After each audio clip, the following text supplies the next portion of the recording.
تو عمر رضی اللہ عنہ کے بارے میں حضرت اصل فرماتے ہیں کہ قحط پڑ گیا، جس کو عام الرماد بھی کہا جاتا ہے کہ قحط والا سال۔ اصل کہتے ہیں کہ میں نے عمر کو دیکھا، لَظَنَنَا أَنَّ عُمَرَ يَمُوتُ هَمًّا بِأَمْرِ الْمُسْلِمِينَ، کہ مجھے یہ یقین ہو گیا کہ اس قحط کی وجہ سے عمر دنیا سے رخصت ہو جائے گی، اتنا غم سر پہ سوار کر لیا۔ اسی دوران قحط چل رہا ہے، گھر میں آئے تو بیوی نے میٹھا پیش کیا، کہ ادھر قحط چل رہا ہے تجھے میٹھا کہاں سے مل گیا؟ تو کہا یہ تھوڑا تھوڑا کر کے اکٹھا کیا تھا۔ انا بذائقہ لیس انا بذائقہ حتی یحیی الناس، اللہ کی قسم اس وقت تک نہیں چکھوں گا جب تک لوگ اپنے حلال پر واپس نہ آ جائیں، لوگوں کے اندر سے وہ فقر و فقر ختم نہ ہو جائے، اس وقت تک میں چکھوں گا میری کھانا بڑی دور کی بات ہے۔ کچھ دنوں کے بعد دیکھتے ہیں کہ بیٹا تربوز کھا رہا ہے، تربوز کھا رہا ہے، بیٹے کو ڈانٹا کہ لوگوں میں قحط پڑا ہوا تو تربوز کھا رہا ہے۔ تو آگے سے بیٹے کو کہا بخش بخش، بس تو کیا کر رہی ہے ابن امیر المومنین، اے بادشاہ اے امیر المومنین کے بیٹے تو کیا کر رہا ہے کہ تأکل الفاکہۃ وامۃ محمد ہزلی، کہ لوگوں کے اندر قحط پڑا ہوا ہے، بھوک آئی ہوئی ہے۔ کچھ علاقے ایسے جیسے ہمارے مستقلی پسماندہ علاقے ہیں جہاں پانی نہیں ہے، میں خود گیا ہوں جگہوں پر پانی ہے تو وہ جو جانور پینا بھی پسند نہیں کرتے۔ کہا لوگ کھانے پینے سے تنگ ہیں تو پھل کھا رہا ہے، ذرا یہ جملے پر غور کیجیے گا، میں آپ کیا کر رہے ہیں، ہمارے حکمران کیا کر رہے ہیں اور باقی کیا سوچتے ہیں، ذرا سارے غور کریں جملے کے اوپر،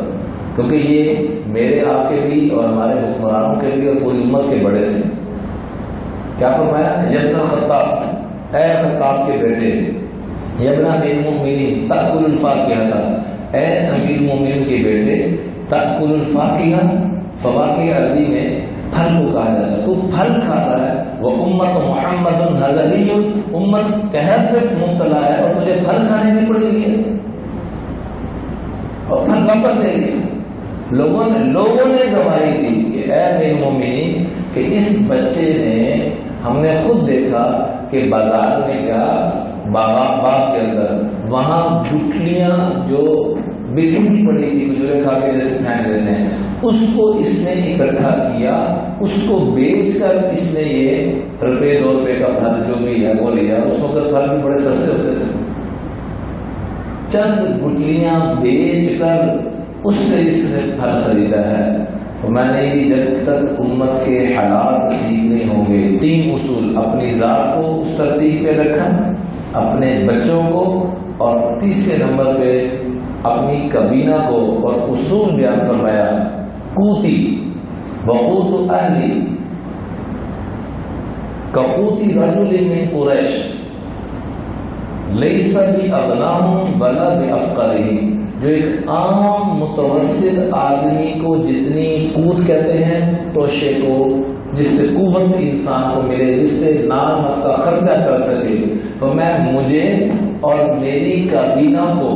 اتنا نام نفقہ اور خرچہ دیا جائے گا جو قریش کے ایک عام متوسط آدمی کو، لیس بافقرہم، بالکل فقیر بھی نہ ہو، ولا باغناہم، اور بالکل مالدار بھی نہ ہو، تاکہ یہ جو کابینہ ہے یہ ان کے گھر کا نظام بھی چلتا رہے۔ ذرا غور فرمائیے گا، گھر کا نظام بھی چلتا رہے تاکہ یہ رشوت، ظلم، زیادتی اس طرف بھی نہ جائیں، بالکل اس میں بھی رکھا اور ادھر بھی رکھا، اعتدال کے ساتھ۔ قوتی وقوت اہلی، مجھے اور میری کابینہ کو وہ ملے گا، قوتی رجل من قریش لیس بافقرہم ولا باغناہم۔ اس سارے نظام کو کیا تو اللہ نے پھر ظاہری حکومت تو دی۔ یہ دنیا اربع عناصر سے مرکب ہے، آگ، ہوا، پانی اور مٹی، اللہ نے اس کو بھی حکومت عطا فرمائی۔